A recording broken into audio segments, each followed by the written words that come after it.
Hi, everyone. Thank you for joining the webinar. We'll begin in a couple of minutes. We're just waiting for a few more people to jump in. Just throughout the webinar, please make sure your video remains off throughout the session. If you have any questions, there's a chat feature at the bottom that will allow you to send the questions to us directly, and we'll answer them during the Q&A at the end of the presentation. Just so you know, other participants on the webinar are not able to see your questions. They just go directly to Derek and I. So just please be patient for a couple more minutes and we'll get started.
All right, well, we want to honor everybody's time. We can't see you, but we trust that you're all looking good. And thanks for joining us. We will get started and the others can join in. We are also recording this so that we can post it on the website for those that weren't able to make it and want to get onto it later. As Christian mentioned, we will be having a Q&A session at the end. But feel free to put questions in as we're going along in the chat. Again, nobody else will see those. It's all anonymous. And I'm going to let Christian take over on the sort of the basics that we're doing here and what we're going to cover. All right. Thank you, Derek. So welcome to Investing 101, a crash course in the basics of investing. We are Duca Wealth Planning Group. My name is Christian Battistelli, and I'm here with the Duca of Duca Wealth Planning Group, Derek. Thanks again for joining the webinar. We're really looking forward to this and we hope you get a lot out of this. So today we will cover, our agenda is why do we invest?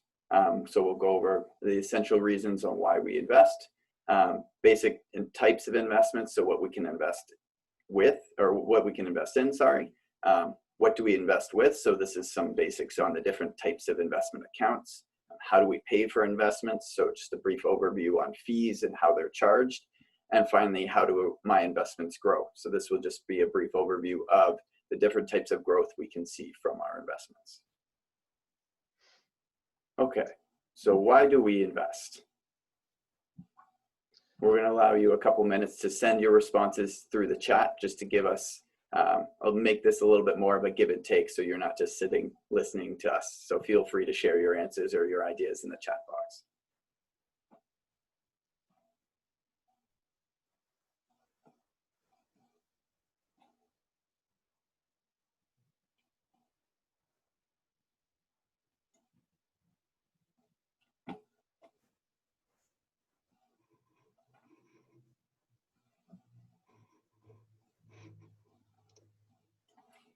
Okay.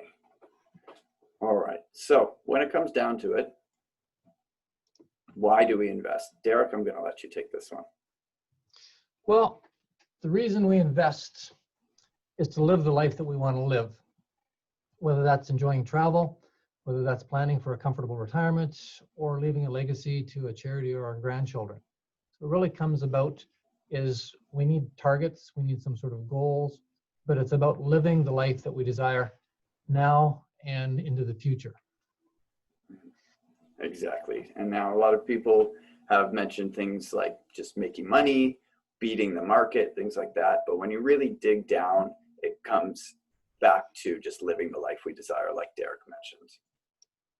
So now we'll cover a few of the basic investment types.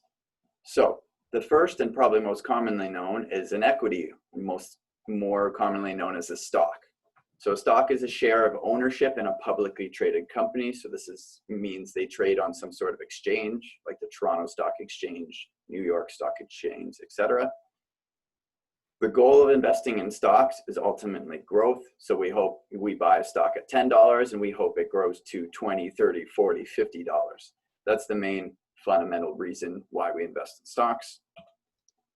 On the other hand, stocks also can provide some income through dividends. This is when a company shares some of their profits with everyone who holds one of their shares, so a shareholder. So this varies greatly depending on the companies. Some companies pay a very regular dividend, others don't pay dividends at all. It really depends on the nature of the company itself. The risk and reward. So stocks are generally considered high risk because their value can change quite dramatically. A great example of this would be Nortel. Nortel was once a really, really strong Canadian tech company whose stock price was very high and it went all the way down to zero.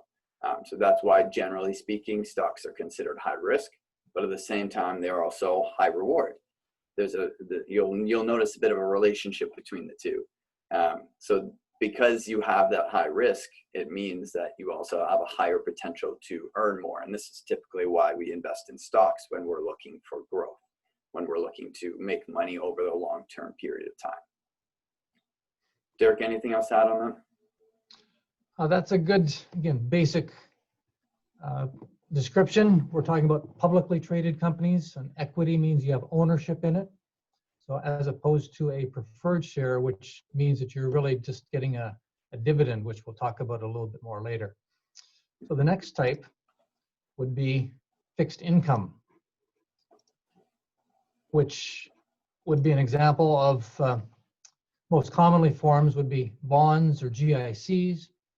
And really what you're doing with a fixed income type of investment is you're lending money either to a financial institution when you put your money on deposit with the bank or buy a GIC, or you're buying a government bond or a corporate bond. At the end of the day, you are earning some interest, just like when you take out a loan or a mortgage, you're paying interest. Well, now in turn, you're being the lender. You're lending it to the bank, and they're guaranteeing you a return, a certain rate of interest over the next 1, 2, 3, or 5 years. You're buying a government bond, which is, again, for a certain period of time, or you're lending the money to a corporation, which will pay you interest. So the primary goal of bonds is to protect your capital. Minimal growth in value, this is the defenseman on the team. Their job is to protect you from really going down. So along with that, we consider it low risk, and typically, as the saying goes, low risk, low reward. So there are some types of investments that are well, we'll get to, actually, that's an alternative investments. I'm getting ahead of myself. We'll talk about that one a little bit later. So just as a reminder, if you've got questions, submit them and we'll address them at the end of the session. But in summary, the main purpose of bonds is to protect your capital with a secondary goal of providing whatever interest the going rates are. And as we know from today's environment, interest rates are very low, so we're not getting a whole lot of income from it. Over to you, Christian. Yeah, Derek, that's exactly it. Now, fixed income investments can change in value a little bit, but we'll address that at the end of the session as I see a question has come in on that. So next, as Derek alluded to, alternatives. So an alternative is quite simply an alternative to stocks or equities and bonds or fixed income. There's a number of different types of alternatives. Some of the common examples are gold, real estate, private equity, which is essentially just buying stock or equity in a company that's not traded on an exchange, or high yield bonds, which Derek alluded to, are things like corporate bonds. So these are bonds that pay a little bit more than the typical bond you would buy, and they're typically a bit more risk.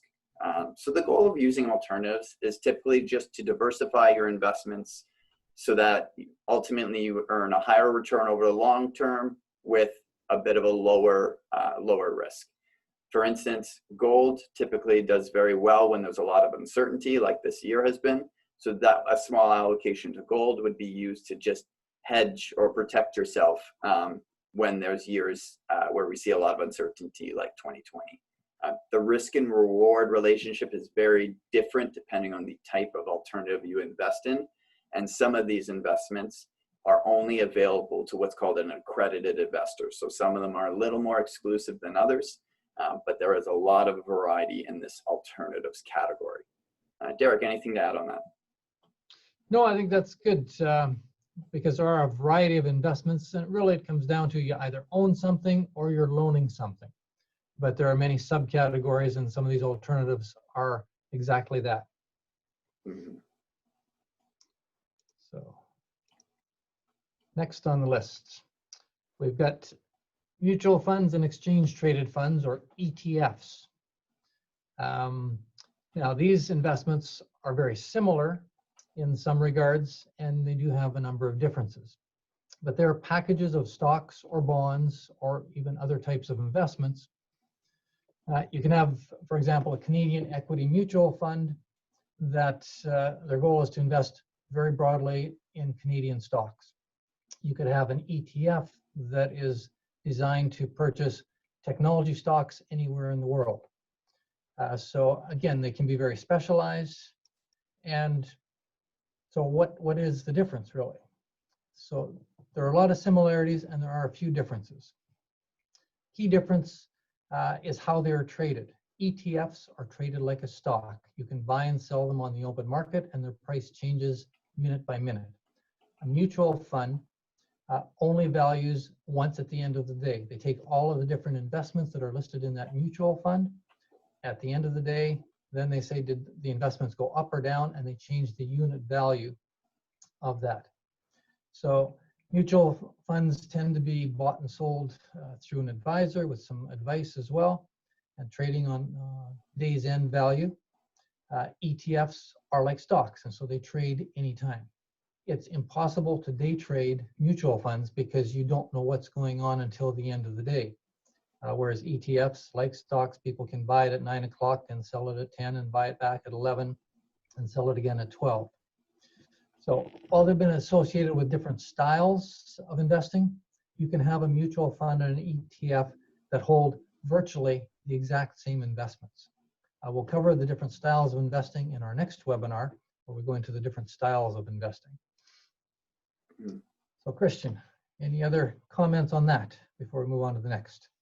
Yeah, really, mutual funds can hold ETFs as well. That's something we've commonly seen more recently. ETFs can hold other ETFs. They can really package all sorts of different investments. Generally speaking, they'll have some sort of strategy or goal behind them, whether it's to invest, like Derek mentioned, in Canadian stocks. You have some of them that will create entire portfolios in one mutual fund. But generally speaking, the fund facts document, which for mutual funds specifically, which you're sent before, ETFs have a very similar document as well that'll go through the strategy and the objectives of the individual fund or ETF itself. That will give you an idea of what the managers of those funds or ETFs are trying to accomplish. So next, what do we invest with? So let's say we want to purchase a mutual fund. The next question is, where do we put it? So the first and probably most common type of investment account that everybody knows about is an RSP, or a registered retirement savings plan. Like it says in the name, these are generally designed to help you build up savings for retirement, although there are some special exceptions built in, which we'll touch on in a minute. So these are tax deferred. So one of the advantages of the RSP is it allows you to delay the tax you would have paid now on any money that you put in until a later date. This is very different than tax-free, and we'll touch on a bit of that difference throughout the next couple slides. The first way they accomplish this tax deferral is through a tax-deductible contribution.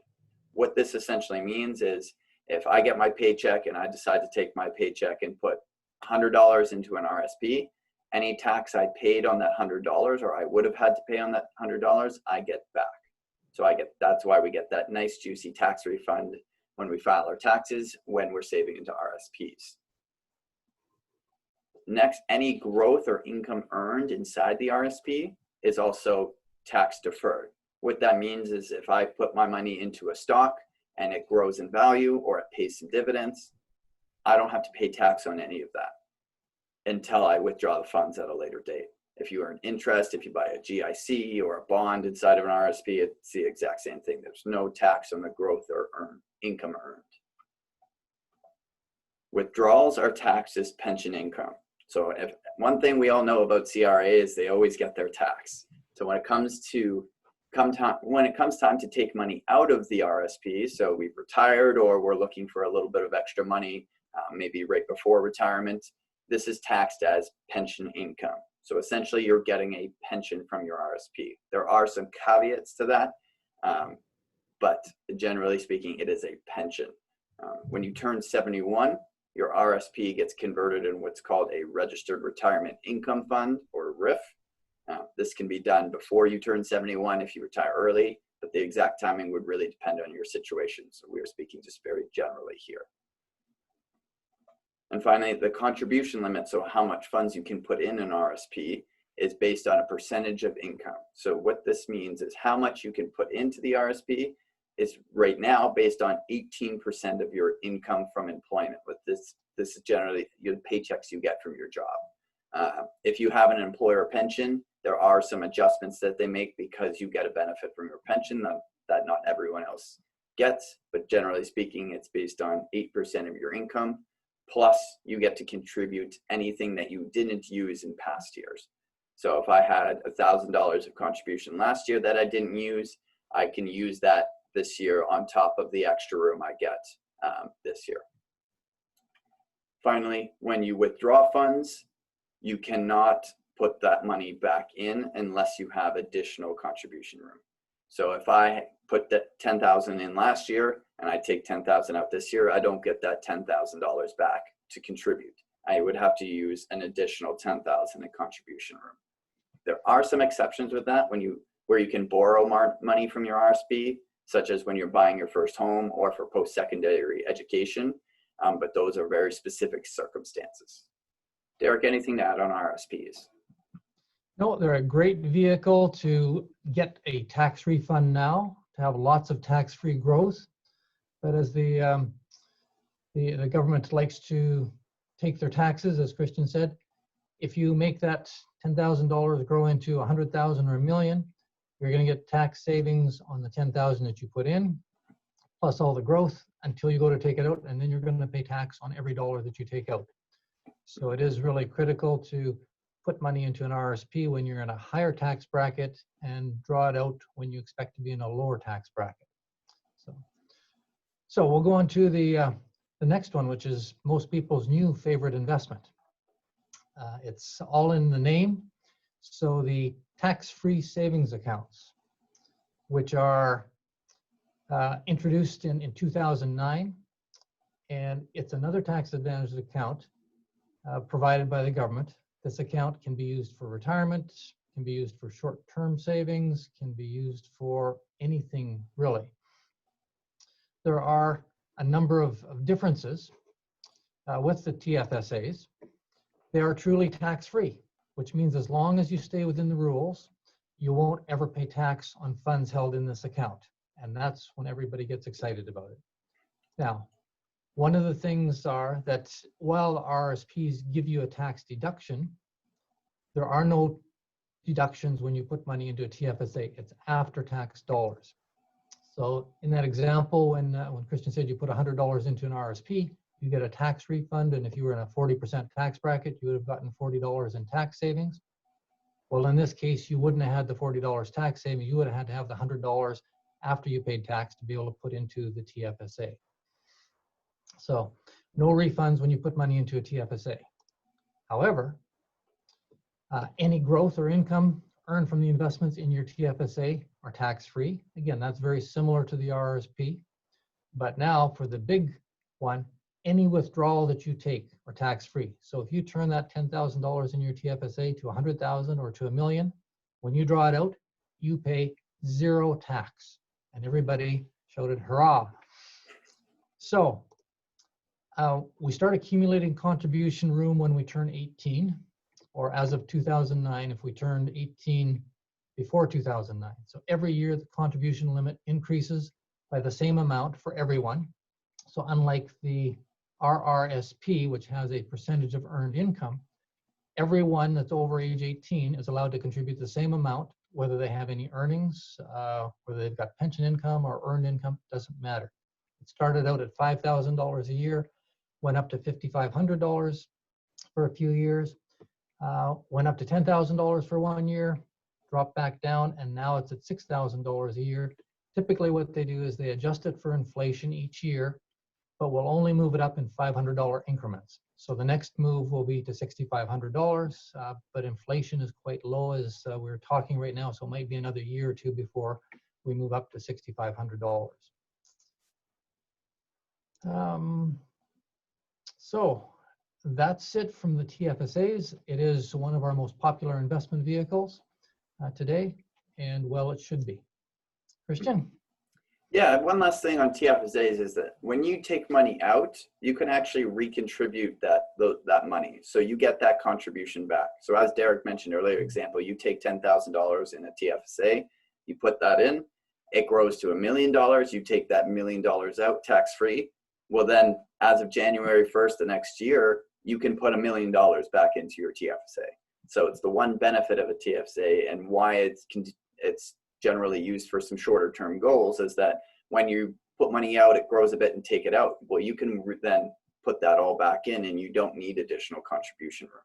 So it's one of the nice benefits and why they're typically used for some shorter term goals.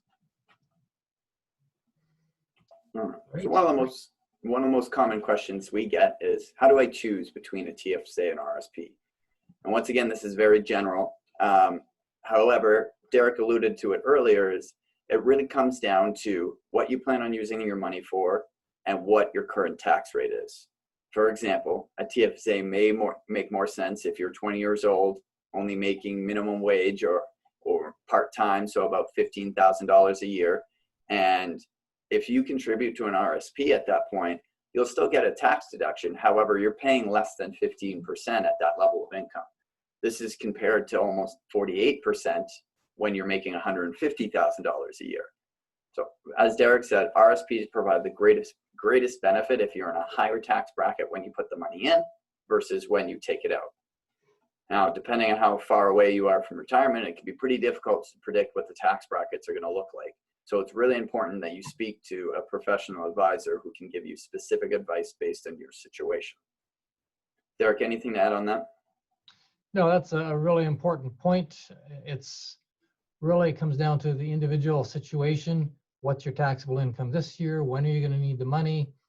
And so those pretty much change from person to person and time to time. So it is important to sit down and really figure out what the tax implications are in using them. We've often used people that perhaps have a low tax year because they're unemployed or just coming out of school, put money into a TFSA because they have some extra. Then the next year or 2 years down the road, when they're in a high income bracket, we take the money from the TFSA and put it into the RRSP. So again, we're looking at all those things, and you need to consider carefully exactly those kind of same scenarios in your situation. Okay. Derek, did you want to take taxable accounts? Okay, so the taxable accounts.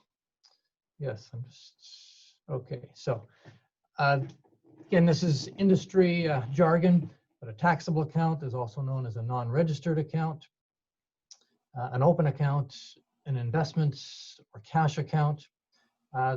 These are typically used once you've maxed out your RRSPs and TFSAs, because why would you invest in a taxable account if you can shelter it inside your tax-free account, or if you need it to put into your RRSP?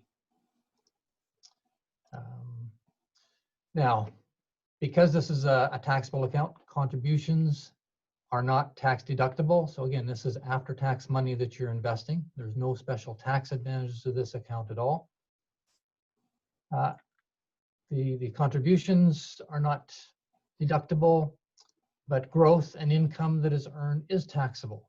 So if you earn interest or dividends from this account, you're going to get a T-slip at the end of the year saying you earned this much money, just like if you got a bank account. A bank account is a very simple example of an open or an investment account. If you earn any interest, you're going to pay tax on it that year. Now, if you're investing in a mutual fund or stocks or ETF that has some equities in it, then there could be some capital gains. So the growth and value of the investments is only taxable when the investments are sold. We'll dive into that a little deeper and into different types of investments later in the webinar. So withdrawals themselves are not taxable, just like when you make a withdrawal out of the bank account. You don't get taxed on the money you're withdrawing. However, if it's earned some income during the first part of the year, you will get taxed on that. And in the case of a stock or equity type of mutual fund or ETF, if it's increased in value, then that means that you would have to pay some tax on the growth because it's a capital gain. On the other hand, if the investment has gone down in value, then you could have a capital loss, which can be used against capital gains in that year or in future years. There are no limits at all on this. If you have $500, 500,000, 5 million, you can invest into a non-registered account, and the government is very happy to have you pay taxes on any income or dividends that you earn every year. And then they're hoping that you make some money so they can cash in on the capital gains tax when you eventually sell the investments. Anything I missed, Christian, on that one? No, you've pretty much covered everything. There are some other types of investment accounts, such as our registered education savings plans, or RESPs, locked-in retirement accounts known as LIRAs. But in the interest of time, we'll cover more on these in future sessions. Okay, now the million-dollar question is, how do we pay for investing? For simplicity, we'll stick to talking about mutual funds as they're one of the most common and most frequently misunderstood forms of investments and the costs. So there's no such thing as a free lunch. So this was made popular in the 19th century, the slogan by John Ruskin, and it's especially true when it comes to investing. So anytime you think you're investing for free, it's probably because the fees just aren't very clear, because there is really no such thing as a free lunch when it comes to investing. So generally speaking, the primary cost of investing in mutual funds comes from the management expense ratio, or MER. The exact amount of the fee is based on a percentage of the funds that are invested and can be found in the fund fact document that is sent to you when you first purchase the fund. So this is a regulatory requirement. Before you buy a fund, they have to send you a document that outlines the exact costs, the objectives of the fund, the recent performance, as well as some of the risk details. So generally speaking, if you invest in a fund with a 2% MER, it means that your annual fee will be based on 2% of the value of your portfolio, or the value that you invested. And we'll cover how that's calculated in a couple slides. Typically speaking, this fee is divided into about 4 categories. So we have a portion that goes to the investment managers. So this is the actual people selecting the stocks, bonds, ETFs, or other investments held within the fund. You have a portion that goes to the investment dealer and advisor. So in your case, this would be Asante is the investment dealer, and Duca Wealth Planning Group, so Derek and I, are the advisors. There were some operating expenses. So this would be some marketing expenses, trading, administration expenses, and things like that. And finally, our good friends, the CRA, also take their cut. Derek, anything to add on those? No, that's a good coverage. There is a fee that goes to a variety of different areas. And those costs are sometimes what they call embedded, and you don't see them. And sometimes they're out in the open where you do see them. So let's take a look at an example. Management fees, or MERs, are quoted on an annual rate. So just like you have a mortgage rate that's 2.9% or whatever, that's an annual rate. So they're quoted annually, but typically, they're charged quarterly, especially in fee-based accounts. Some others might be on a monthly basis, but they are calculated on a daily basis. So again, just like your daily interest savings account, if you've got money in a daily interest savings account, if we could imagine that it's paying some interest, then that would be calculated every day and usually gets deposited into our account on a monthly basis. So this is now the opposite. They're calculating the fees. So let's take a look at an example. And this is done purposely for simplicity's sake, because I like math to work out really well. So if we start with a $100,000 portfolio value and we used an annual management expense ratio, or MER, of 3.65, that works out to 0.01% per day.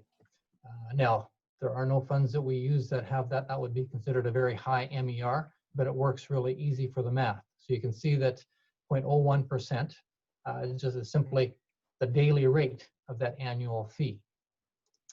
So on day one, we invest $100,000. At the end of day one, they say, okay, you owe 0.01% or $10. Next day, fund goes down to 99,000. You're still paying the 0.01%, but it's only $9.90. So the dollar amount charged changes literally on a daily basis, even though the percent rate stays the same. So you'd carry this on through day 3, 4, 5 to the end of the quarter, and then at the end of the quarter, the fee would be withdrawn. So at that point, the dollars now are taken out of the account, and you would see that amount come out of your fund, especially if you're in what they call an open or a fee-based account, you would see the fees coming out. If it's an embedded fund, you wouldn't see those, but they still get taken out of the fund. So what this all means is that when the markets drop, so does the dollar amount that you pay. The fees are quoted based on the current value of the portfolio and the annual fee rate, because we can't predict daily changes from markets. This is why when you compare the value of what the fees are with your portfolio value at any given point in time, it never seems to be exactly what the stated rate is, because the amount in your portfolio changes on a daily basis. And so if you simply take the year end or quarter end value and say, okay, what were my fees? It's going to be more than or less than the percentage, because your portfolio has either gained money or lost money during that time period. So that's a basic overview. We'll get into that more on future discussions about taxes and so on, because some of the fees in a fee-based account especially can be tax deductible. And I'll turn it over to you, Christian. All right, and finally, we're going to talk a little bit about how investments grow. So we've already alluded to this a bit through earlier slides, but there's a few different types of investment income, and there's three main that we'll go over. The first is what we talked about as a capital gain. So this is the lowest tax form of investment income.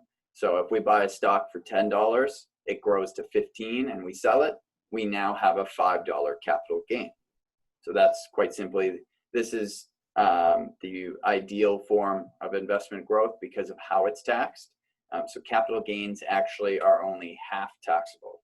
So that $5 capital gain that we have, we actually would only have to pay tax on $2.50. So this is why capital gains are the most favorable type of investment income. Next, we have dividends. So dividends, once, like we mentioned before, are a distribution that companies pay out to all of their shareholders. So if a company paid a $1 dividend, that means every shareholder would get $1 from the company. If they have 2 shares, they would get $2. It just depends on how many shares they have. There's a few different kinds of dividends, but we're just talking about dividends. And generally, there's eligible and non-eligible dividends. We'll get into that more on a future webinar that will go more in depth on the tax side of things. And finally, we have interest, which is the highest tax. So interest is fully taxable. It's just money paid when you loan out funds or borrow funds from an institution. So for instance, a bond, GIC, mortgage, those are all different types of investment of interest income. And there's no special tax breaks on interest. There are some deductions that you can use for the interest. So if you're borrowing money to invest or borrowing money to buy an investment property or things like that, you can deduct some of that interest against other income from the investment. However, generally speaking, interest is fully taxable. Most of the time, excluding capital gains, because it's not triggered until you sell, both interest and dividends just get reinvested into the fund you're in. If just talking mutual funds, that's the general way that it's done. However, you can opt to do things a little bit differently depending on what your investment strategy is. I did forget to mention, actually, going back to dividends, is there are some dividend tax credits and some unique benefits of certain dividends for dividends from Canadian companies versus dividends from foreign companies. They are treated a bit differently from a tax perspective, but once again, we'll get into that more in a future webinar where we go more in depth into the tax side of things. Derek, anything to add on that? No, that's a good summary, and that basically brings us to the end of our formal presentation. We're open for questions and answers. There's been a few of them that have come in, so keep them coming in. And I'll take the first one here. It says, what's the maximum you can contribute to a TFSA? So if you have no TFSA, you've never contributed to one, and you were 18 in 2009, you could this year, if you had that much money, you got an inheritance, won the lottery, you could invest $69,500 into TFSA. And why I say that's because if you started with nothing this year, if you've put money into a TFSA and taken money out, then that number is going to be different. But that's the total contributions that you could have made based on starting day one, 2009, when they first opened up, and contributing the maximum each year. So if you haven't, just like the RSP allows you to carry forward, so you are allowed to carry forward your TFSA limits. So right now, if you've got an extra $69,500 lying around, we'd be happy to open up a TFSA for you. Christian, you want to take the next one? Yep. So the next one is, why do some mutual funds cost so much more than others? So that's a great question, because generally speaking, you can see mutual fund fees that vary quite widely. So there's a few different possible reasons for that. There's different types of investment strategies, which we'll actually get to in our next webinar, as you can see on the screen here, called Investing 201. So different types of investment strategies are associated with different fee levels. So if you have a strategy that's more active, what they call, where you have teams of stock pickers, CFAs, they call is what they typically are, where they're actually choosing individual companies and doing all the research and doing all of the analysis. That costs more because you have a team of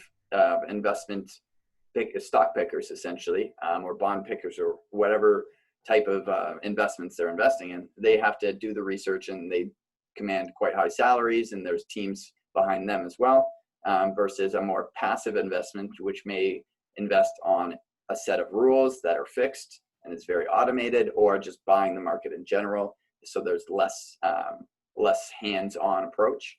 So those could be one reason. There's also different series of mutual funds. So this is where we get a little bit into the weeds. There's what's known as F series or fee-based series versus A series. So some of the investment funds, the fees actually include compensation to that dealer advisor rate in the fee. Some of them actually separated it out, and the fee is charged, for the advisor and dealer is actually charged separately. That would be what's called a fee-based account. So those could be a difference. So some, you may see a mutual fund that has a fee of 0.5%, and then another mutual fund that has a fee of 2.5%.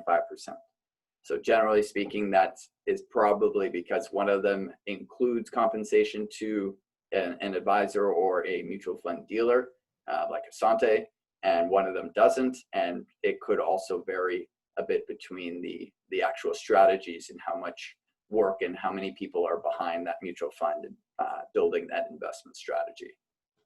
Derek, anything to add on that one? No, that's good. There are, again, quite a number of different fee structures out there. And at the end of the day, are you getting what you're paying for?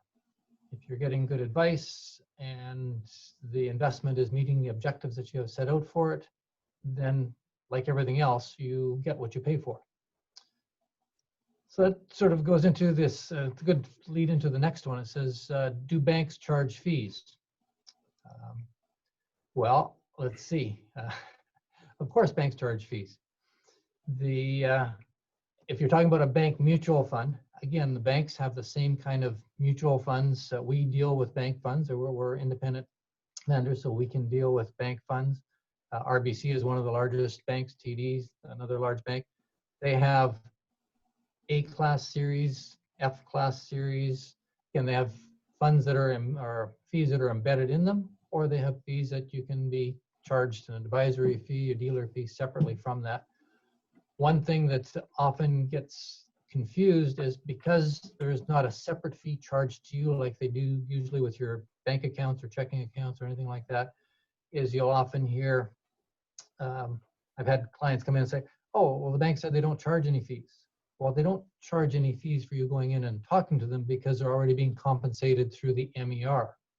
But there is no bank fund out there that is totally free. They have exactly, or I shouldn't say exactly, they have very similar MERs to other mutual funds there, because the mutual funds by the banks are a separate entity from the bank itself. So they need to cover their own expenses and make money as a profit center for the bank as well. Next one, Christian. Yeah, so the next one we kind of touched on earlier is how much tax do you pay on a capital gain.